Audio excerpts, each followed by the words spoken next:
Hello, everybody. Welcome to this month's edition of The Wellness Policy. My name is Wai Ting. I'm joined by Goodman Neal Flanagan, back again for another month for a very special edition of The Wellness Policy. This one very, even more special than all the others. How are you guys doing this month? Oh, we're good. I'm speaking on behalf of Neil. We're great. We're fully circumcised, both he and I, as we've come to find out recently. How are you, Wai? Excuse me? Oh, did you not listen to this month's edition of Poison Rana's Detox? Of course I have, but I was reacting on behalf of I would say many people who did not. Oh, well, if you have not, critically acclaimed, we could say, Braden Harrington has already been submitting this episode for the Podcast Awards 2026. And Neil it's very rare. I think this is only the second time in many years we've had a guest. Neil was our recent guest, and we could say Neil over-delivered. Would you agree, Neil? I suppose so, yeah. It felt in the moment a safe place to share a personal story. Now it's being shared even more, so I'm beginning to doubt that. But I had a great time. As Jordan says, Detox is very much a Braden and Jordan chemistry show, so I was hesitant to go on it, but I had a great time on the show. I don't know if there's such a thing as a safe space in a public podcast area, especially with the Jordan Goodman co-hosting. I'm learning that, yeah. All right, I do check that out. I thought it was one of the great podcasts of our times, honestly. Detox with Jordan Goodman and Neal Flanagan and Braden Harrington over on the Poison Rana feed. How else are you guys doing? What's been up? I'm looking at the water right now. I'm in Annapolis, Maryland. I can see the Bay Bridge. It is, I don't want to talk about weather, but it's fucking freezing here. Why don't you want to talk about weather? It's all we talk about. And that is why I don't want to talk about it here. I get it. I got you. But it's beautiful. It's beautiful. Now I'm becoming very mindful of what I'm noticing. I'm noticing like some deep blues. I'm noticing a nice chill. I'm noticing sunshine. It's very pleasant today, Wai. Great segue, Jordan, because we are here to talk about the topic of mindfulness. This is something that we've somewhat touched on in the past. We did an episode on meditation way back when, and certainly felt it was time to do another one about that. But Jordan, you specifically requested that we maybe expand it to just the topic of mindfulness itself. What is mindfulness, and what is it to you? Oh God, what a loaded question. Let me preface by saying, yeah, I think within the first few months of the wellness policy beginning 2021, we did a meditation episode. I have never listened back to it, so I don't know how much or not we touched on certain aspects, but I will say that mindfulness and meditation are two different things, but very closely related. There's a lot of overlap, but especially when we're discussing topics like this that I think inherently are tricky to comprehend, tricky to talk about, tricky to articulate the many aspects of this stuff. It can be very confusing, deeply confusing for I'd say most people learning about this stuff. But mindfulness and meditation are two different things. Simply put, I would say meditation is a specific practice, and one type of meditation practice is a mindfulness meditation. Whereas mindfulness is more of a state of being or a state of awareness. John Kabat-Zinn is an American professor and medical researcher who very much, I think, introduced the concept of mindfulness in the Western world over the past 50 some years. And I think part of what helped him be effective as he was learning, from my understanding of more traditional Buddhist teachers of things like meditation and yoga, is he was able, Kabat-Zinn was able to kind of strip out the religious or spiritual aspects of these practices and present them in a more secular scientific context. I am paraphrasing numerous quotes of his to offer kind of my own working definition right now of mindfulness. But for me, mindfulness, or to be engaging in the state of mindfulness, is to be actively focusing on the present moment, on purpose, with openness and acceptance, and without judgment or attachment. And I recognize with that, there is a lot baked into that one operational definition. So my intention over the next 90 minutes or so, in part, is to really start to pick that definition apart as we become more curious about what the fuck it means to be mindful, or to be engaging in a state of mindfulness. So you mentioned John Kabat-Zinn. Is he an author? Yeah,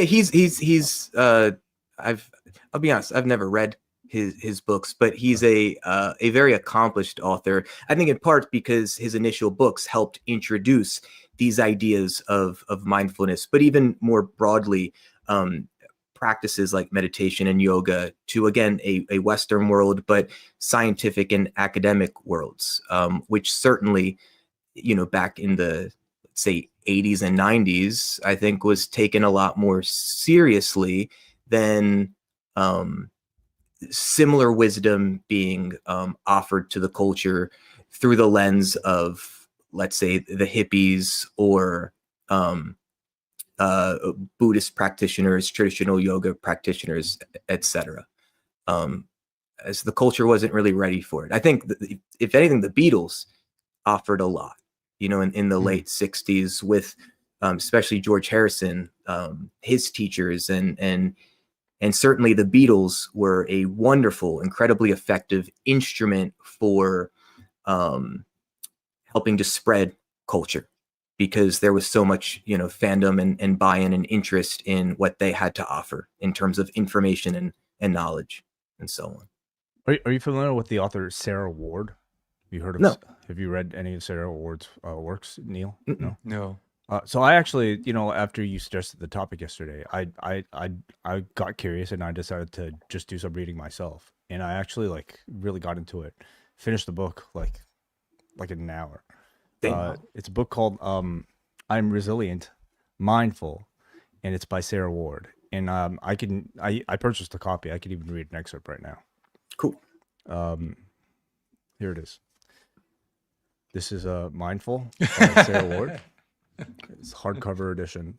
My teacher. Here, let me do a full screen here, because this is we're on YouTube, people. Yeah. If you're listening. There we go. My teacher talks about being mindful. She says it can be a hard thing to understand, but that it's important. I think being mindful is about noticing what is happening right now. We did a fun activity today. We jumped up and down like crazy for 60 seconds. Then we sat down, closed our eyes, and put our hands to our hearts. I felt my heart beat. I felt calm. I try to be mindful of other people. Last weekend, I was playing with a bucket. My friend didn't ask, but I knew that she wanted a turn. I offered her the bucket with a smile. I like to go on walks with my family. One of our favorite things is to try to notice things that we haven't noticed before. We stand still and silent. I hear birds. I hear a lawnmower. I can smell grass. My mom was talking to me tonight. I was drawing. I wasn't really listening to her. So I put my pencil down and I listened to her. I could tell she was happy with me. This is a closer. At bedtime, I am super mindful. It helps me get to sleep. I lie still. I notice all the parts of my body, my toes, my legs, and I notice my breathing in and out. Good night. Wow. Thank how you. how would you grade maybe that interpretation of mindfulness? That works.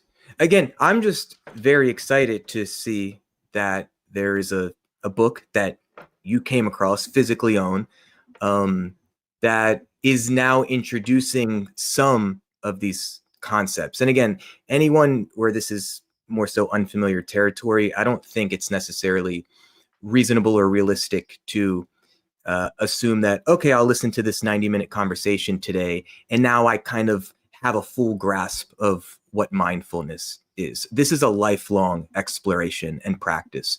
I'm excited, though, that there is a book that seems to be widely enough available for you to get your hands on it, Wai, that is meant for an audience of, I'd assume, like, people like 3-year-olds and potentially Neal Flanagan, because this is human stuff that we're exploring and contemplating and perhaps getting to the point of developing or practicing for ourselves. So thank you for sharing. I think part of what the book helped point to, one, is when we're practicing mindfulness, we're dealing with the present moment. Okay, what does that mean? Well, in a sense, yeah, we're always in the present moment. That's kind of the point. But where is our attention at any given moment in time? And so part of what we're doing in this practice is bringing more consciousness, bringing more awareness, bringing a more observational nature to our own experience, including where is our focus? Where is our attention? How are we paying attention at any particular moment in time? If we start to become curious and observational enough, we will soon realize that oftentimes our focus or our attention might be on things that have already happened, the past. That meal I had this morning was delicious. That heartbreak I experienced 8 years ago still kind of stings. That embarrassing thing that I just said 2 seconds ago, why the fuck did I say that? Right? So we could be focused on stuff that has already occurred, the past. Also, much of the time, our focus is concentrated on something future-oriented. I'm so excited for the concert next weekend. I'm so anxious about the test I'm about to take, etc. Okay, so this idea of we have the past, we have the future. Some of that has already happened, and it's, quote, no longer happening. And the other piece of it has not happened. It's all assumed and theoretical at this point. What is consistently true, objectively true? The present moment. And the present moment as a concept, I think, can be really tricky because as soon as you touch it, it's gone. Meaning that the present moment is continuously unfolding beat by beat by beat. Okay, so when we're practicing mindfulness, part of what we're trying to bring more awareness toward is what is happening in the present moment. That's part of the reason why in many practices, such as a meditation, where we can be practicing or developing the skills of mindfulness or the state of mind of mindfulness in a meditation practice, is we anchor ourselves to the breath, our own breath. Why? Well, in part because the breath, if we're alive, is always objectively happening in the present moment, no matter what. Now, sometimes the quality of our breath might be incredibly varied. We might be more calm and relaxed, and there's a depth to the breath. We could be in a high state of anxiety, and the breath is more shallow and rapid. Now, I'm saying this, and if we start bringing more awareness to this, another core tenet of mindfulness is to notice without necessarily judging what we're noticing. Okay, so we could be noticing, oh, I'm feeling kind of anxious. Oh, my breath is pretty rapid and shallow right now. And that's bad. As soon as we get to that's bad, we're already in the world of judging what we're noticing. And let me say, there's nothing inherently wrong with judging. There's also nothing inherently wrong with being focused on the past or the future. A lot of this is more so helping to carve out more potential for what's possible in our experience. Meaning, some people are so identified with every thought, with every feeling, that it's the law for them. It's the truth. Okay, meaning, because I had this thought, because I'm having this feeling, therefore it must be true. Says who? I mean, it could be, but so many of our thoughts aren't actually based in the truth, in reality. Certainly, many of our thoughts aren't necessarily in the spirit of compassion or kindness to ourselves. So again, there's this idea of and I'm noticing as the more I'm talking, I'm starting to kind of spin out of control because this is such a weighty thing to grasp and thus to explain. But again, this idea, we're trying to pay attention to what's happening in the present moment. Then this next piece that I just added was without judging what's ever happening or whatever we're noticing. What are the common ways that we judge? This is good or bad. I like this or I don't like this. I want this to be happening or I don't like that I'm noticing. All those things are now entering the realm of judgment. So again, in a mindfulness practice, part of what we're trying to cultivate or develop is the sense of just observation or awareness of something happening in the present moment, even if it is, oh, I'm noticing that I'm thinking about what I'm going to do afterwards. Okay, the thought, and it's just a thought, is focused on the present, or I'm sorry, the thought is focused on what would happen in the future. But what is actually happening objectively in the present moment is that we're having that thought that's future oriented. Okay, I'm just noticing it now. And I'm also not going to label it in any sort of way. I'm also not necessarily going to get involved with it, which is what we all naturally tend to do. Okay, I'm thinking about what am I going to do after? Okay, well, after I'm going to meet a friend for a movie. Okay, well, if that's what I'm doing, then what time do I need to leave? Oh, fuck, now I'm feeling kind of rushed. Well, maybe I should just like get a snack instead of making a meal here. And you see, this is what we naturally do. We have a thought, our attention drifts somewhere, and then it goes on to the next and on to the next. Again, none of this is bad per se.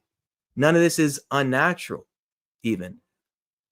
The point here is that we're bringing more consciousness, we're bringing more awareness and curiosity to the ways in which our mind may, quote unquote, naturally unfold, or the ways in which, you know, it kind of orients to itself. And with more awareness, with more consciousness comes more choice. An example, I'm I have to go meet a friend for dinner later.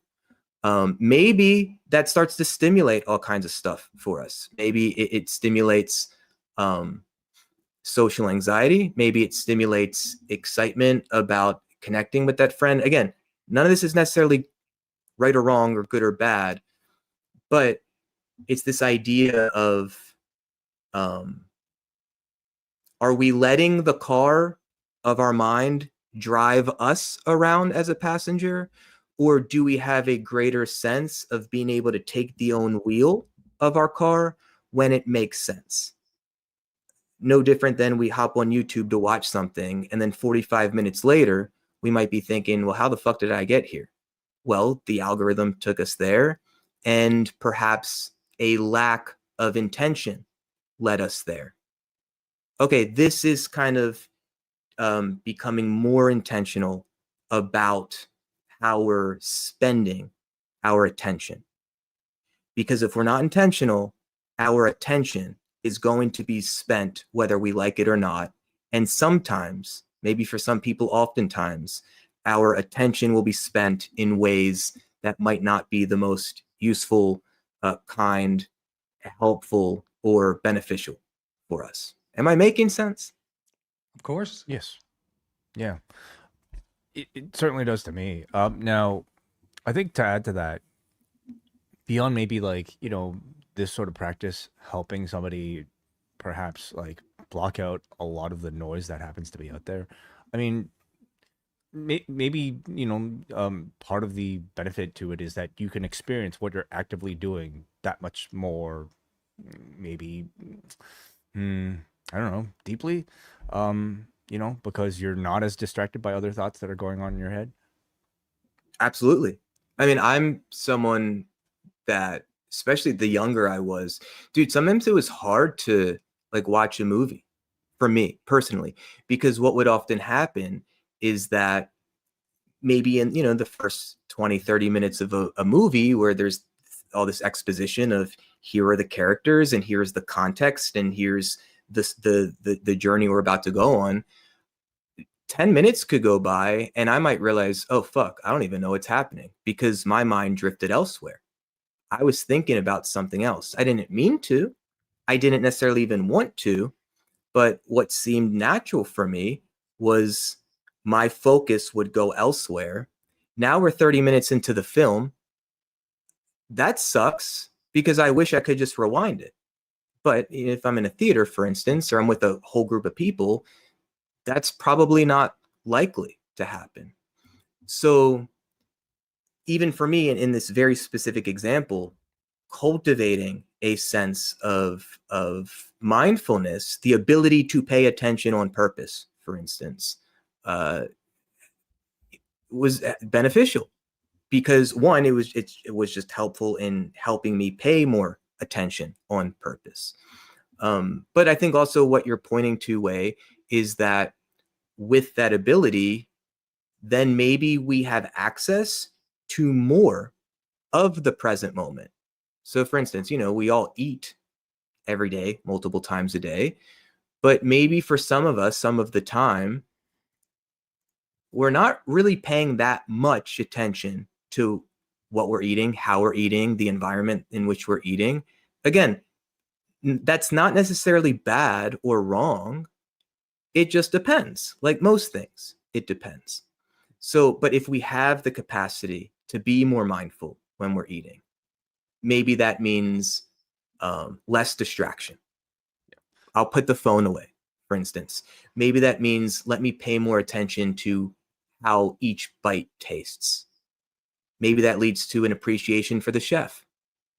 Maybe that means to paying more attention or bringing more presence, our own sense of presence, to who we're with versus, thinking about what we're going to do after or thinking about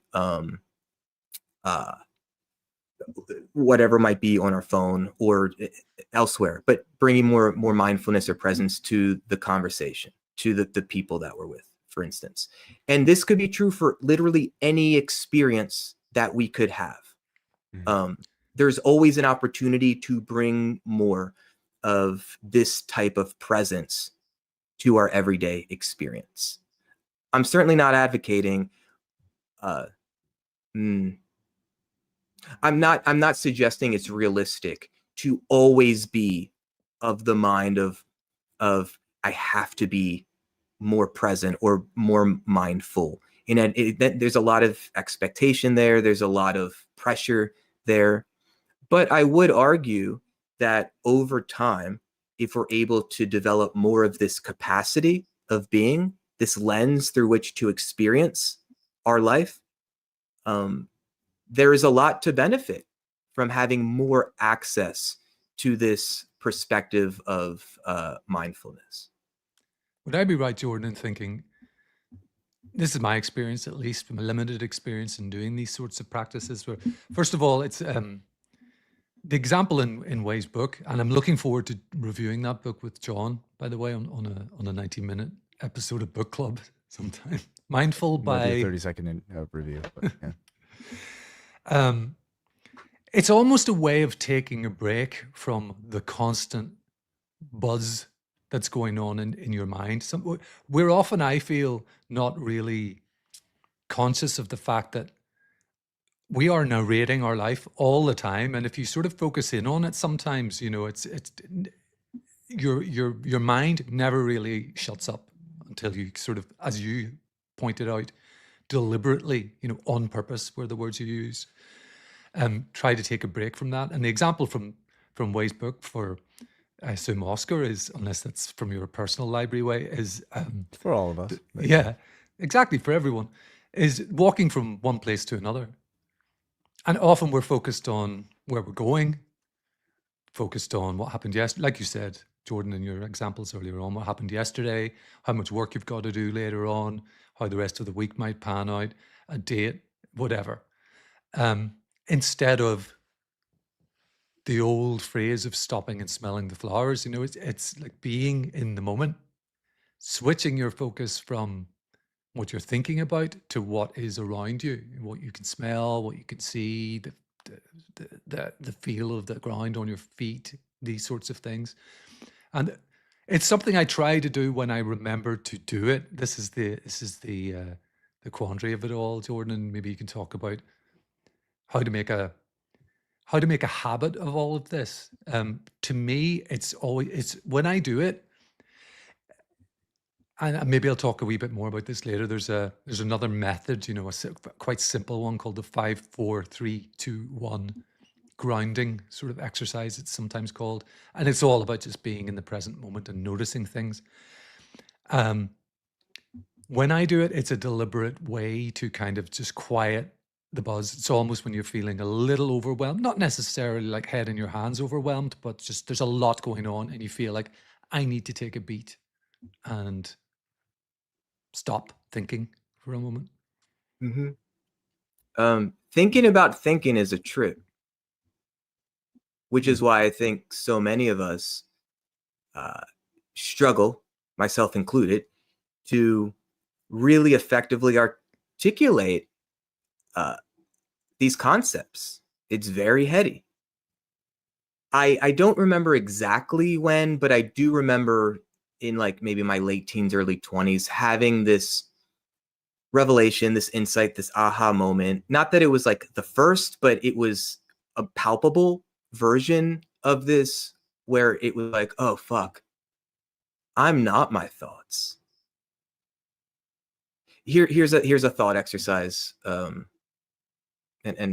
I recognize even calling it a thought exercise is thorny, but that I hear take place in circles of these types of concepts being taught. So, Wai, I'll use you as the example. Who are you, Wai Ting? Who are Who you? am I? I'm a 42-year-old pro wrestling podcaster living in Toronto, Ontario, Canada. How much do you want me to go on? Okay, so that was a great response. That was also a predictable response. So often when we are asked or consider who we are, you listed Age, your profession, location, and I think you said a man, 42-year-old man. Maybe you didn't say that. I don't think I even said that. Okay. Well, so oftentimes we do. So, okay. Others might have said, in your instance, I'm a father, I'm a husband, I am, etc. So it's these descriptors that we often, and essentially what you're describing is the narrative of your life. Right? These things describe us in certain ways. If you follow the exercise, so someone who might be a bit more provocative might respond to that saying, okay, that all describes, but who are you? And essentially, we keep filling in I am blank, and then where we often land in the person kind of facilitating this exercise is simply I am. Meaning, I am the presence. I am the witness. Some might call it spirit. Are you, some people like, are you your thoughts? Are you your brain? Are you your body? Sure, but we can also observe our body. We can observe these things. Well, who's the one doing the observing then?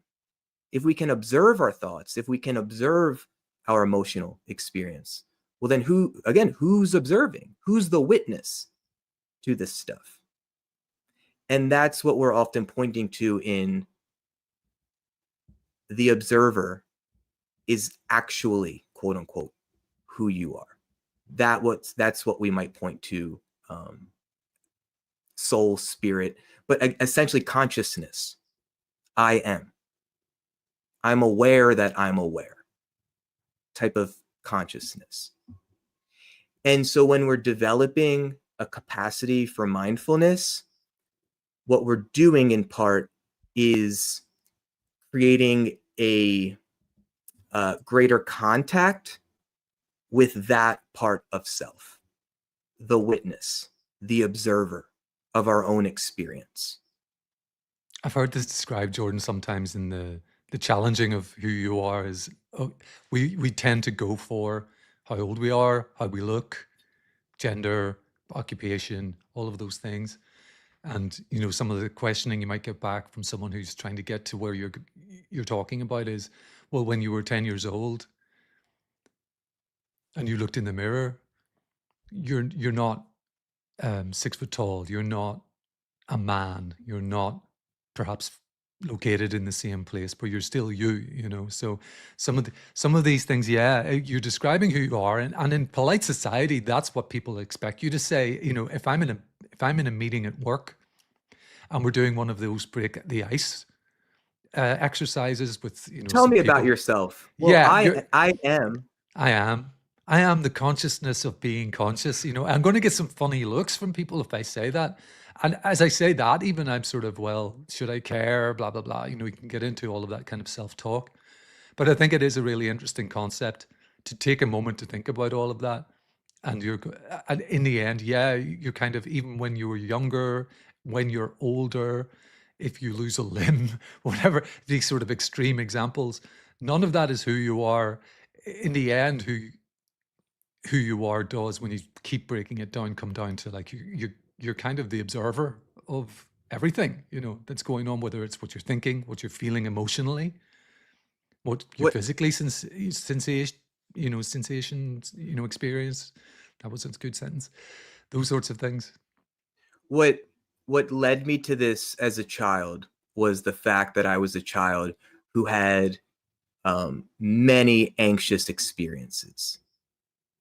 Many anxious experiences of anxious thoughts, of the emotional experience of anxiety, the physiological experience of anxiety. Sometimes that led to panic attacks where it feels like I'm having a heart attack. It feels like I'm dying.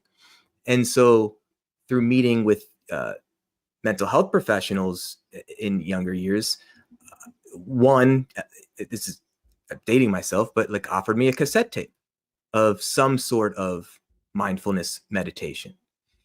And that is something that resonated with me because I was being guided through an experience where I wasn't necessarily, it was cultivated towards something certainly more calming and peaceful, the opposite of an anxious experience. But as I got a bit older, into like, let's say my late teens, I really started to understand the sense of when I'm having anxious thoughts, when I'm having anxious feelings, that's not necessarily who I am. And then eventually I was able to more fully grasp the sense of the thought can just be a thought. The feeling, the emotion, the experience of it could just be a feeling. First of all, these things always pass, so they're not permanent. But is it also necessarily like who I am or what I'm destined to suffer from? Well, not necessarily. In part because I've been able to cultivate this sense of more so observing, oh, I'm having an anxious thought right now. Or I'm feeling my heart's racing right now. Whereas if maybe I was quote unquote less conscious or maybe developed less of this capacity, as soon as my heart's racing, it could just be because I drank a bunch of coffee. But maybe if I didn't have this capacity, my heart's racing, danger. That's not good. Now I'm having anxious thoughts. I'm judging the experience of my heart racing in a certain type of way. But again, it's this idea of non-attachment, non-labeling what's happening, pure witness to it. And let me say, we're not meant to only just operate this way. We need to think. We need to think about the future, to plan. We need to think about the past, to learn from it, etc., to reminisce and appreciate what's happened, and so on. And also when we're having experiences, I'm not advocating for this all or nothing approach to become so detached. Well, the thoughts and the feelings are meaningless, and that's something entirely different. Many things can be true at once. So I'll use what probably is the most extreme example of this, when my father was in the process of dying. So it was certainly the most brutal experience or set of experiences that I have lived through up to that point. And I also try to be as intentional about that process of how present can I be with it?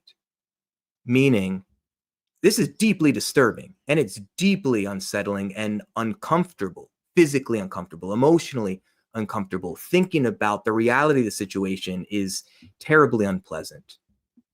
But I also recognize that I didn't want to pull too far from denial or distraction or the avoidance of what was happening. And many of us do this without noticing it. Maybe we do it by just constantly changing the subject in conversation. Maybe we do it by, getting drunk. Maybe we do it by, quote unquote, other vices, buying stuff, gambling on stuff, fucking people, whatever it may be, to in this constant pursuit of avoiding reality. So that's one piece of it. As I was engaging with my dad in, let's say, that final week, I tried to offer myself from again, as best as I could, a place of compassion toward myself, a place of openness and patience extended to myself. Can I be present? Okay, I'm at hospice right now.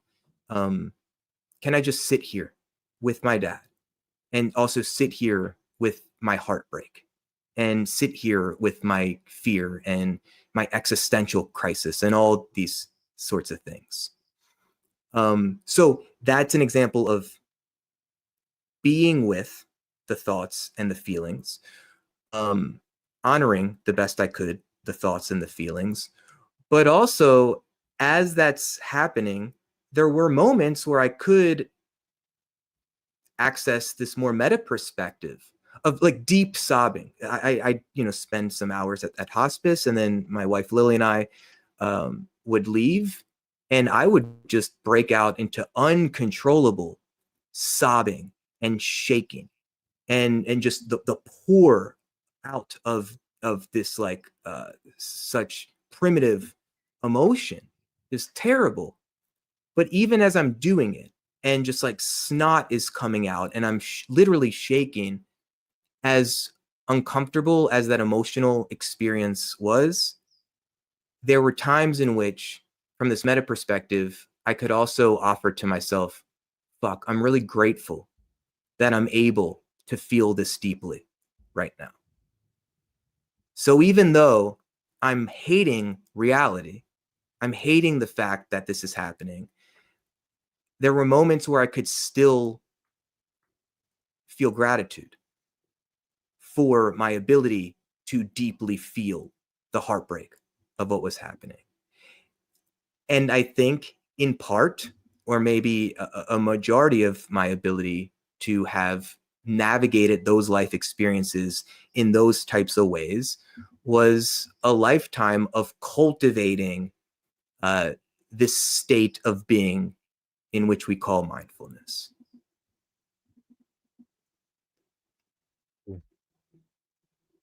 Thanks for sharing that, Jordan. That's it. I mean, it's a very personal reflection on a hard time in your life, and I remember it because you and I were in contact quite a lot at that time. Oh, you were If you, kicking me you when know, I was down, Neil.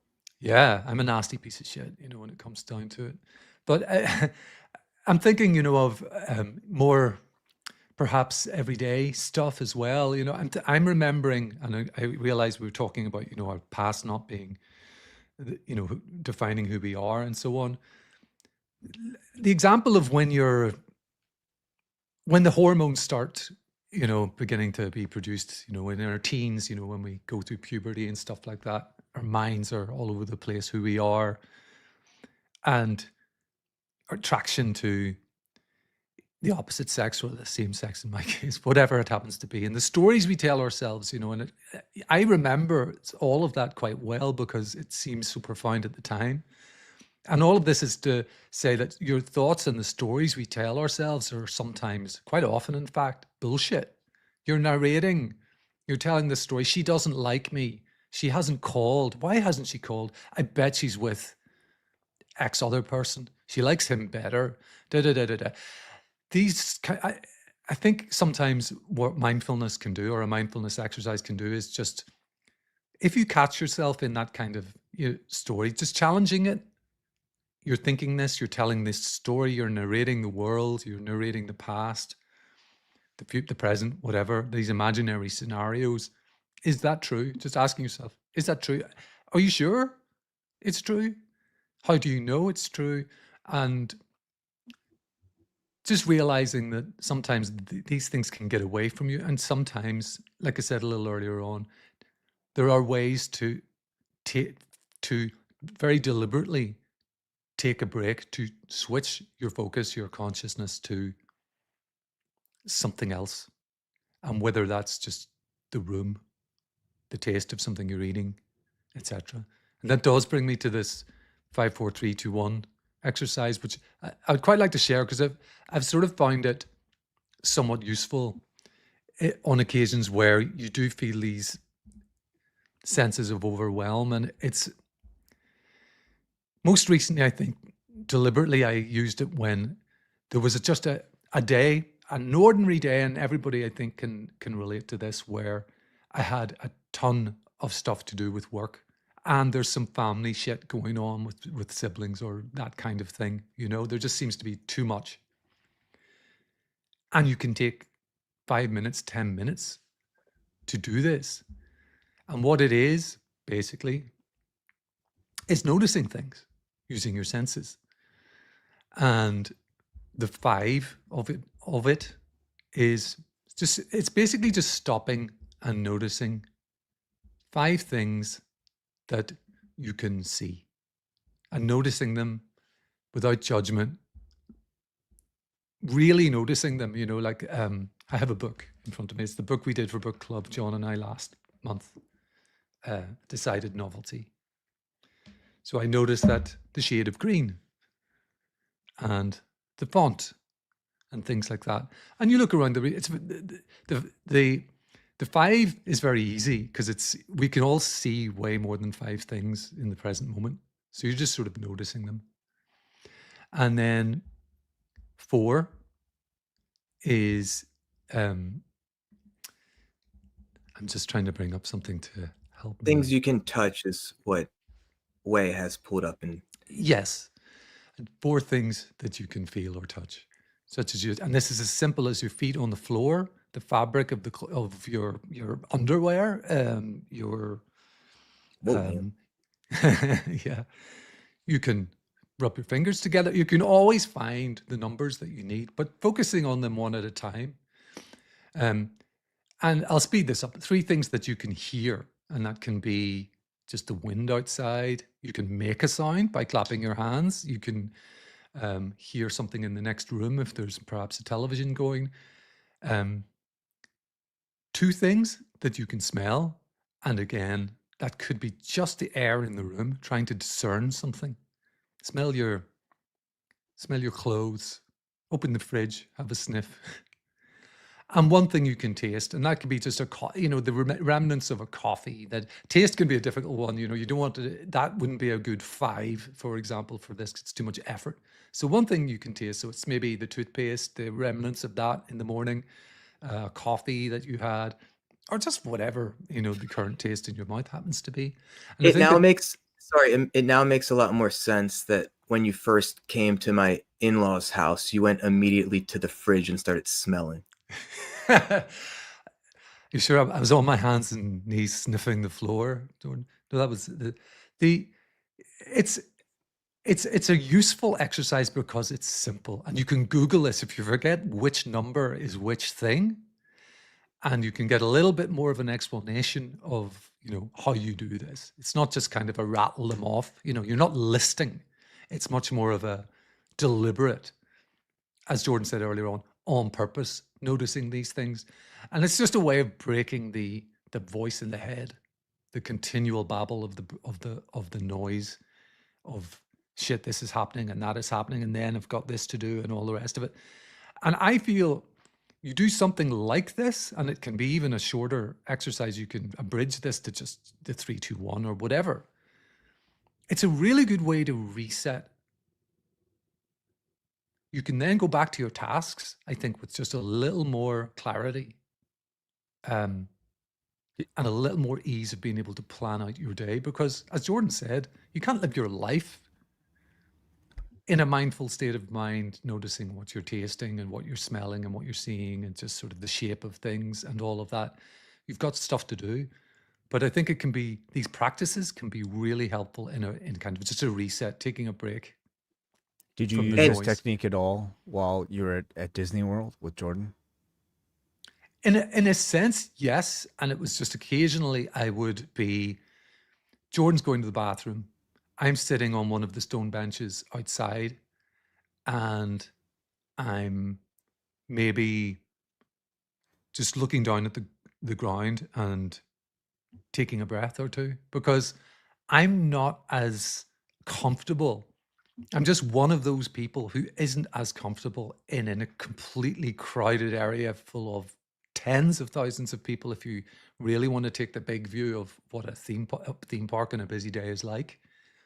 And I think, yeah, that is helpful just to take a beat, But which is sometimes all it takes. might I add, developing this type of intentional practice isn't just meant for, oh, we're not feeling well. Oh, I'm feeling a bit overwhelmed. It could also be to experience more enjoyment, more curiosity, more openness to experience. So one of the things I love about Disney World is how much the designers pay attention to the quote details. So as we were walking past the Dumbo attraction, I've walked past it many times over the past few years, but this last time in particular was the first time I noticed, oh, there's like fake peanut shells like baked into the floor here intentionally. And again, if I was more on autopilot in my head, if I was more focused on what we're doing tomorrow, if I was more focused on thinking about something that had already happened, I might not have as much present moment bandwidth to have noticed the peanut shells that had been intentionally been designed in the walking surface. I noticed it, and like I was surprised and delighted by it. So, and again, we're always going to be paying attention to something or many things at once. So part of the spirit of this discussion today is one, how much quote control do we have in what we're paying attention to? And then if we're open to the possibility that we have maybe a bit more say or ability to pay attention on purpose, well, then what do we want to be paying attention to? Because doesn't this end up just becoming our lives? The things that we pay attention to, the things that we're focused on, the ways in which our mind will, quote, naturally drift. So much is already on autopilot, and that's a good thing. It would be impossible to be hyper conscious or aware or intentional about every single facet of our experience. But because we're designed with this autopilot capability, sometimes for some of us, maybe it's too much autopilot. And then life is either passing us by and we're not paying as much attention, or it feels like life has us by the throat and is dragging us around when maybe we have a bit more ability or power or control in instances where we might feel like, well, I can't control my mind. Okay, well, sure. But maybe what you have some aspect of control over is how you relate to where your mind goes. Again, this is part of the practice of non-judgment, of non-attachment, and so on. Okay, so in Neal's example, or the practice, okay, we're paying attention to something that we can see. The intent isn't that we can only think or focus on that. That's not going to happen. Okay, I see the clouds. Ooh, but I feel kind of cold right now. Okay, wait, no, I can't be feeling cold. I'm just focusing, like, okay, I see the clouds and I see a bird. Oh, I feel kind of bored right now. And like, no, I shouldn't be feeling or thinking anything. Like, it's impossible for these things to just like, we're going to have thoughts, whether you like it or not. We're going to have feelings, whether you like it or not. Let's accept the fact that when we're practicing this stuff, we're continuously going to be distracted. In other words, our attention or focus is continuously going to be pulled elsewhere, not just the object of the meditation, for instance. Let's accept that. I think a lot of people get frustrated early on, or they'll say, well, I suck at meditation.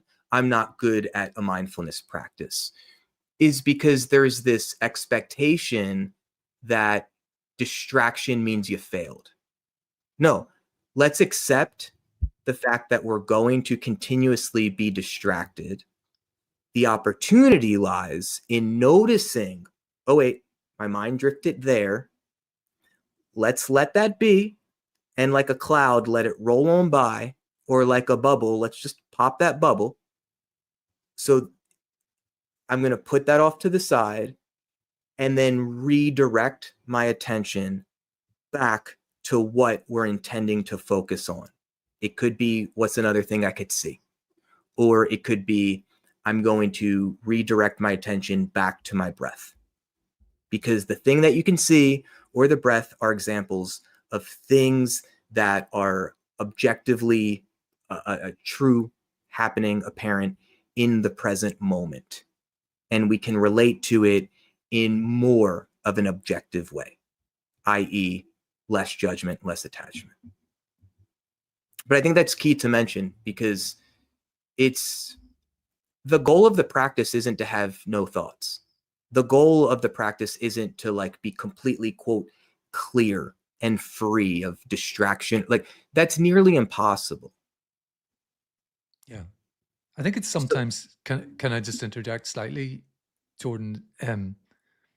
What is, I think, possible though, is that you can notice the thought, detach from it in a sense. In other words, it's about kind of identifying the thought isn't me, it's something that I am observing or I'm noticing, if that makes sense. I've got a question for you, Jordan, which is this. What do you say to someone who says, I'm too busy for this stuff. I have got a 12-hour shift of work. I've got kids waking me up. I'm not having enough sleep. This feels like just another thing I've got to do. It's a chore. It's something like that, you know. I feel that is something that some friends of mine would tell me, that, you know, I don't have time to build this sort of these sort of practices into my day, you know. What's your answer to someone who says that? Great question, because I think, to your point, that would be a very common, typical response. So I guess what I would offer is a couple things. Yes, practicing mindfulness certainly takes some sort of effort and thus time. But what are we investing in? No different than, well, why would we invest effort and time into doing squats? Well, maybe for all of our future experiences, we might have more balance, less physical issues in the future, and so on. And you're walking all the time, you're using your hips and legs all the time. So maybe taking some of that time to strengthen those muscles is beneficial for all the future experiences. So one, I'll just like answer it from that perspective. However, I'll also say that I think we can develop this capacity in ways that might not feel like such an intrusion of our daily activity, meaning it could be really quick and simple. So I mentioned to you guys yesterday, oftentimes when I'm introducing this stuff to people that I work with, typically, my initial suggestion is, okay, let's just start with the breath. Again, why the breath? Well, it's something that's happening in the present moment at all times. And also, the breath is this anchor of our physiology that is incredibly foundational and powerful, meaning the quality of our breath can give us good information as to the quality of our state of mind or state of being, how we're feeling. And vice versa. If we're feeling really anxious or really fearful, then it's pretty predictable that our breath might represent either really rapid and shallow, or maybe we're like holding the breath. But again, these things are all like connected together. So again, breath, something we all experience. It's also something that we have more control over. It's harder to just say like, well, I'm going to control how I feel, or I'm just going to not feel, or I'm not going to think something. That's pretty challenging. We do have a bit more control, however, around our breathing. We can choose to elongate the breath. I'm not saying that's easy to do, especially if we're in a hyper state of arousal. I'm not even saying that the physical mechanics of doing it are necessarily simple or easy if it's not developed. It's not something we've developed. So often we're speaking about diaphragmatic breathing, or belly breathing, where we really could follow the inhale, air traveling down where the diaphragm expands, or the belly expands. And for some, it might be helpful to put your hand over your belly button. Breathe in nice and slow and see, is the belly expanding? Or sometimes it might be contracting. If it's pulling in, then we're not quite doing that type of breathing correctly. The idea of breathing in this certain way and we often practice it through the nose as the inhale, and really seeing in our mind's eye, can the air travel down the throat, down like the shoulder area, the upper part of the lungs, through the ribs, etc., to where the belly expands. Okay, and then can we exhale either through the nose or the mouth? Not all at once. We're not trying to just like dump it, but in a relatively slower, controlled, more even type of way. Sometimes it could be helpful to visualize you're like exhaling through a straw, because only so much could be exhaled at once. Okay, so again, in this offering, connecting with the breath in a quote unquote more mindful way would be the prompt. Okay. And again, we don't need to get caught up in, oh, I suck at breathing this way, or this is boring, or this is hard, or am I doing this right? Or again, we're trying not to get over involved with criticism or judgment. Okay. So if breathing, one breath, all I'm asking for is one breath. Maybe that could be, I don't know, 3, 4, 5 seconds. And I think most of us, even the busiest of selves, throughout the day could offer 5 seconds. Okay. So what if we did that anytime we go through a door in our day?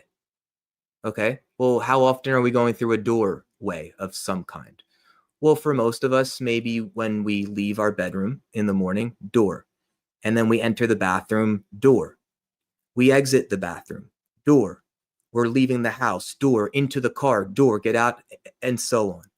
So I think the doorway approach is helpful because if we're able to associate doorway with one breath, then we're setting ourselves up for usually multiple opportunities, but just sprinkled throughout the day, which I think for most of us is a lot more palatable than, fuck, I committed to myself that I was going to sit down for 25 minutes and do this mindfulness breathing exercise. I think for most, that is completely overwhelming and thus unrealistic to actually, for it to stick as a practice. Okay, every time I go through the door, let me match that with one mindful breath. I'm just going to do it and kind of get a sense of how long that takes. So I'm inhaling, exhale. Done. Okay. Now you might be thinking, all right, well, what the fuck does that actually do, Jordan? Okay, well, maybe it could do multiple of things depending on at what point in the day you're doing that inhale and exhale. Maybe we're feeling just overwhelmed in general. The mind is racing. We're feeling rushed. So physiologically, like we're more on edge, let's say. Taking 5 seconds to do this mindful inhale and exhale. I don't think that extra 5 seconds is meaningfully going to make us considerably more late to the thing that we're trying to rush to. But what it could offer, to your point earlier, Neil, is maybe just like if the wheel is spinning, let's just stick a twig in there to kind of break up the momentum of the speed of, the state of being that we might be caught in. Again, this, you're talking about maybe racing thoughts, hyperarousal, so on. Maybe it's the opposite. Maybe it's like more of a depressed state of being, or maybe a more detached state of being. All right, but I'm going through the door. Let me kind of tune into the body and do this breath. Maybe that brings a bit more aliveness to our experience, where if we're more depressed, then, it could feel more of like a deadened presence, where we're not so much tuned in to how we're feeling or our physical sense of self, or to, again, noticing what's around us, the vibrancy of life, we could say. The more we can take those mindful breaths, then in moments where it, quote, really counts, like where we're feeling more, quote, out of control. Again, if we pepper in this practice, then in certain moments where we could really utilize it or use it, maybe we have more access to, oh, wait, let me kind of anchor into the breath. That thing I've been doing, there's more of a developed capacity to do it.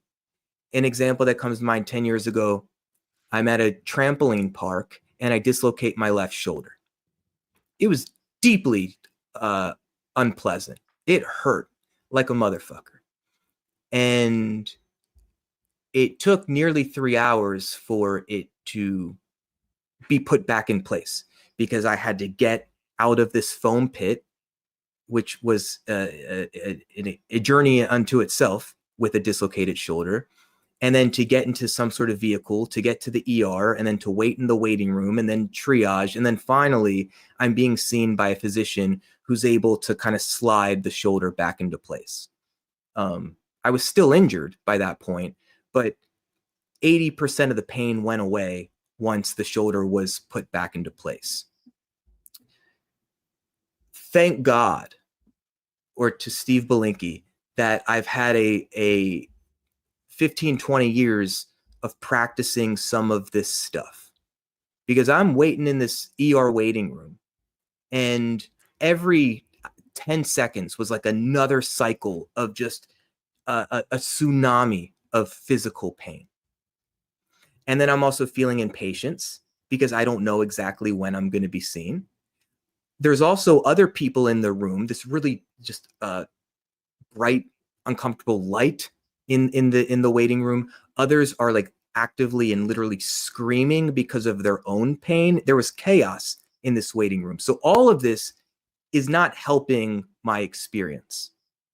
What really helped, though, was me having a more developed and practiced ability to tune into my breath, to be open and more curious about what was unfolding. It could have been really easy for me to be like, this sucks. Fuck, how am I going to do my drumming work? Fuck, what am I going to do about my literal trip to New York City tomorrow? Why is this happening to me? Life's so unfair. This always happens to me. Like, I could have gone down that rabbit hole of thought and judgment and emotion. And would I have been wrong to? Like, no. But in hindsight, how helpful would all of that been to me? I don't know if it would have been particularly helpful. It may have just piled on to the distress I was already in with the physical body. So for me, having this developed ability to more so like just accept the present moment. It sucks, but it is what it is. So part of the mindfulness practice is developing a greater sense of acceptance of what is, not getting over involved with it. And again, just helping calm the waters by doing this mindful breathing. It was still a terrible experience, but I would argue that my developed abilities of mindfulness and then applying or practicing those abilities in that specific moment helped me way more than if I had. But to go back to the original point, I think it can start as simple as one breath at a time throughout the day. Great. We have somebody who is actually calling in and wants to chime in on the conversation. Let's go to Stefan. Stefan, if you are there, welcome to the Hey, how's Wellness it going, Policy. everyone? Hey. Hey, dude. One of the things that I have noticed for finding the time to fit in mindfulness in any kind of way is just being as deliberate as I can outside of my head, just as deliberate as I hope to be inside of my head. And by that, I also mean like my time. Uh, I had an experience a few weeks ago where my daughter just asked me to, Daddy, let's play some board games, right? I had a sink full of dishes, and I looked at the dishes and I thought to myself, I could do these dishes right now, or I could sit here and play these board games. And we sat down, we played the board games, did not realize that 4 hours had passed. We were just sitting there playing games, and we had a great time because I had made a decision years ago to be very intentional about my time and who I'm spending my time with and the attention that I'm using. But somehow I never seem to apply that law to myself inside my own head, and even though I would try to be structured with my time, you always have, intrusive thoughts, or you get very anxious, or you get out of control. And many years ago, I was speaking to a therapist about this, and he gave me an analogy that I really, really loved. It was you imagine yourself kind of ankle deep in a stream, just like a nice little gentle stream. And next to your stream, you have a beautiful tree, and the leaves are falling into the stream. The idea is that the stream is the stream of consciousness, your stream of consciousness, and each leaf touching the water is just an individual thought or idea that you're having. And every idea, every leaf that comes towards you in that stream, it's going to hit you. There's nothing you can do about that, but it's going to be carried away by that stream. And so you experience that thought. You don't try to run away from it. Don't try to make it any bigger than it is, but understand the stream is going to carry that thought away and new thoughts are going to come in. And I have found a strange amount of peace from that simple thought and that simple analogy. And the other thing that I'll find, not in a negative way, but going back to what Neal was saying about where do you find the time? I have also found that if you don't find the time for this, it will make the time by you will find yourself in a position where you need to take the time for these things because other elements of your life aren't going to end up the way that you want. I literally took a day off yesterday for no apparent reason other than I just needed a mental break. And I came into work today and I hit the ground running, and I have been more productive in the last 5 to 6 hours than I feel like I was all of last week. So it could be something just as simple as that as well. Hell yeah. Thanks for sharing. Yeah, thanks. No problem. I Thank you, completely Stefan. agree. I'm off work today, for example. It's St. Patrick's Day, which in all of Ireland, all of the island of Ireland way, north and south, is a public holiday. Obviously, some people have to work, essential workers and so on, but a lot of office workers like myself have the day off. And I'm very much taking it as a day to recharge. And I know tomorrow will be busier than normal because that's the way public holidays often work. But that will take care of itself, sort of thing. So I take Stefan's point very much that these breaks, even if it's a short break, it can be Jordan's door exercise, a few seconds to notice an intentional breath, or it can be a 5 or 10 minute or 30-minute full-on meditation practice. When you're done, you're way more capable, I feel, afterwards to deal with whatever else you've got to deal with. So I think it is, yes, I agree, a point of making the time. And one other just point, which is a complete left turn at the traffic lights, but Suren's comment has really hit me here in the live chat. He says, I'm also a Disney adult. The other day, my naturopath did a guided meditation and asked me to visualize a place that brings me peace. And my mind went to Galaxy's Edge. Feels relevant to mention here. And do you know what? I know exactly what you mean. A lot of the time, it's going to be the theoretical peaceful beach where no one else is around and you're hearing the waves lapping on the shore, or it might be in the middle of a wood in a glade and you can hear bird song and stuff. And Suren's gone for Galaxy's Edge in the middle of a busy theme park. And I get it because it's so brilliantly designed that you really do feel like you're on another planet. Of course, there are other people walking around in their street clothes, but there's enough of the sort of droids, and the Mandalorian might go by, or I must confess that there's been many hours over the past 6 months where if I'm reading or doing laptop work of some sort, I'm often playing music, typically instrumental music, because lyrics just it's distracting for me if I'm reading or typing.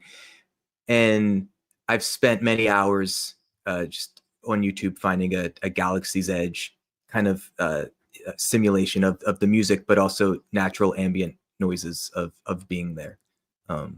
Yeah, it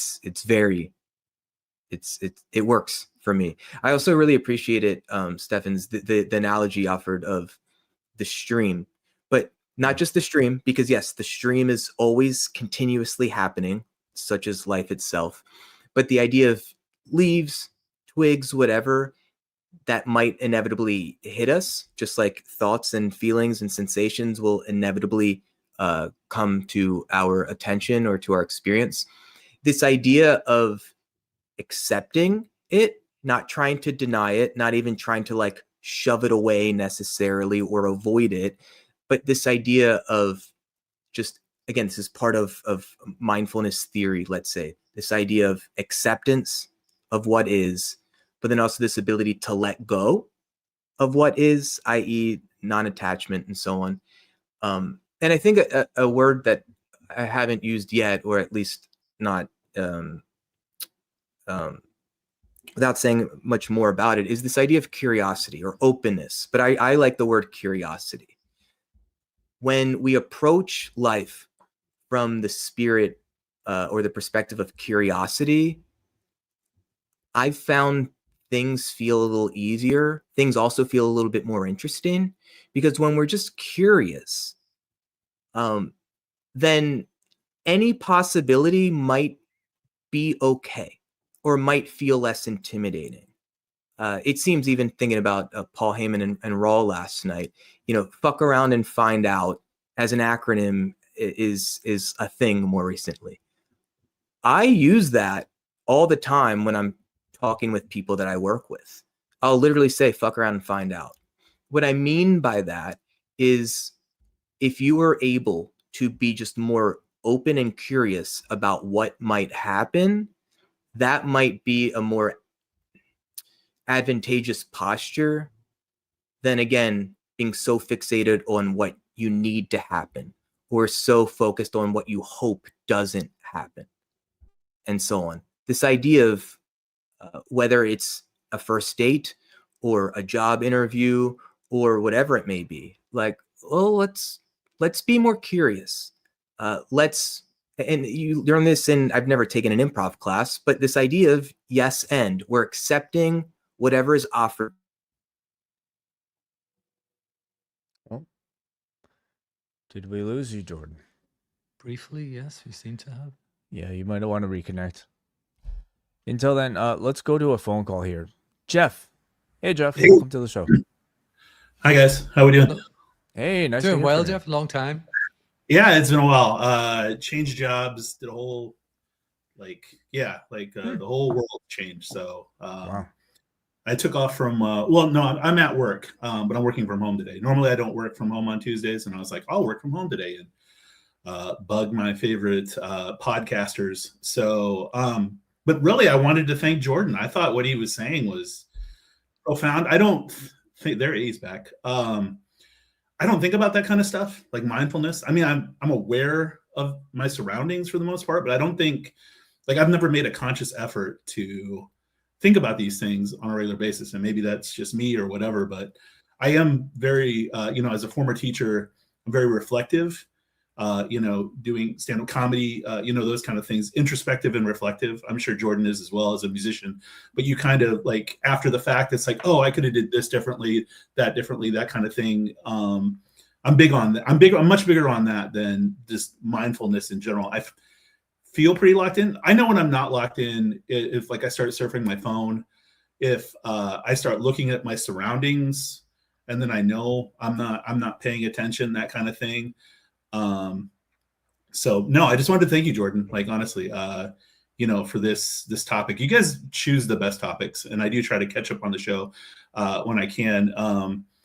So I really, I'm thankful that you guys do this, because a lot of, the whole male thing, people don't talk about this kind of stuff. We kind of just like live in our little worlds and don't talk about our feelings or how to improve ourselves and stuff like that. So like this show in general is like just a good, it's a good way to give back or just to talk about these things and have it out there for people to, I'm rambling. I hate when I ramble. So It's awesome, Jeff, because you're normally so nasty to me in the post-wrestling Discord. postwrestling.com/Discord if you want to join in the bullying.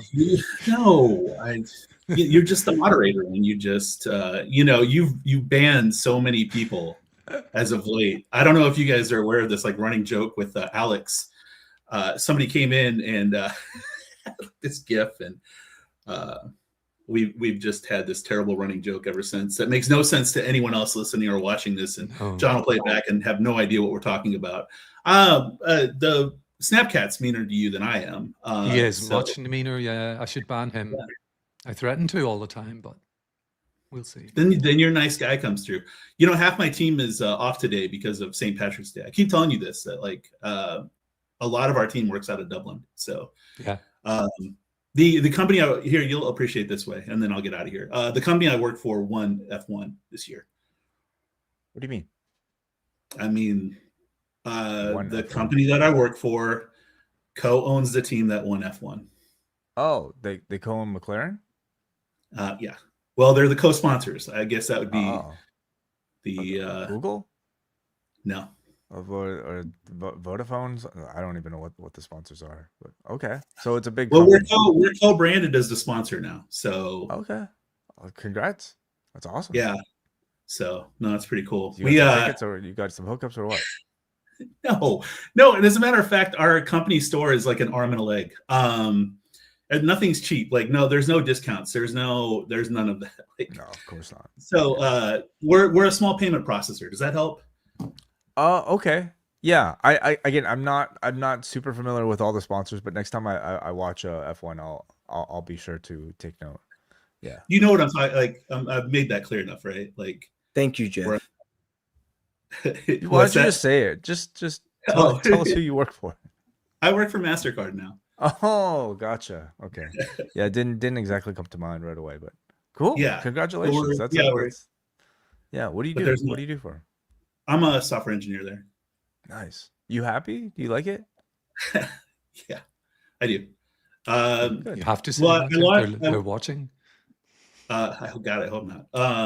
No, I was at Microsoft previously, and now Yeah. at MasterCard. So, and I didn't work for Microsoft. I worked at Microsoft. It was very frustrating being a contractor there. So, I work for MasterCard, and then we have to go in 3 days a week. So, but I can choose what 3 days, and I was like, today I'm going to take off and not take off, but work from home, and my work computer's right here and stuff like that. So. Sweet. No. Thank you. Yeah, it's pretty cool. But there's no discounts. There's no No. not a MasterCard. They're not giving out discount. It's like here's a dumb thing. At work, we have a full cafe, stuff like that. We have a building where actually at one point every transaction that MasterCard processed went through St. Louis.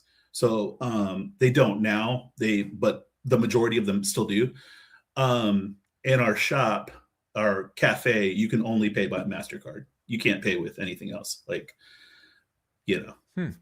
little things like that. Makes sense. But anyway, Thank you, Jordan, just to loop it all back. I really appreciate this. And I appreciate you talking. And also describing a shoulder separation as deeply present made my day, because that's the greatest description for any kind of like massive pain. It was just a little bothersome, it's like, oh, I lost these fingers, but just mildly irritating. Yeah, I don't recommend it. I wasn't going to do it. It's not, I'm not planning it. So anyway, thank you so much, guys. I appreciate all three of you. Well, two of you for sure. Here we go. Thank you, Jeff. Thank Thanks, you, Jeff. Much appreciated. Bye, guys. Hey, let's go up next to Drew. Hey, Drew, how you doing? Hey, howdy, Drew. y'all. How are y'all? Hey, dude. You first time caller, Drew, on the Wellness Yeah, I Policy. am. I'm a recent espresso member too. I joined. Oh my God! Whoa. Drew, Awesome. Thank you, welcome. thank How Yeah, come yeah, you Good to said- see you. Put a face to my lowercase Yeah. name. you But doing? I love this topic. I just wanted to share my main exercise that I think is that I try. I do when I Please. need to, but also whenever I'm just feels You like have a it's very cozy room, by the way. It looks. Thank you. I Yeah. do a lot of Zoom Good meetings, so lighting. I appreciate it. Yeah. Please go on. Sorry. Yeah, no, it's haiku. I write haiku. Oh, wow. Yeah, it's in a very removed way. It's not a let me try to really count these syllables and put the form together. It's just 3 short lines. It can be whatever I need it to be, but I try to make a walk out of it, go somewhere purposeful, and sit down. And slow down, zoom in, see what shows up, and kind of make it a moment to honor what does. And maybe it's just a noticing. Maybe I can put a little more behind that. And I recognize that Microsoft Teams beep anywhere, Drew. Um, I may be working. It's all right. Don't tell anybody. I know. But So like in terms of topics, do you limit yourself to any particular topics or just anything that comes to mind?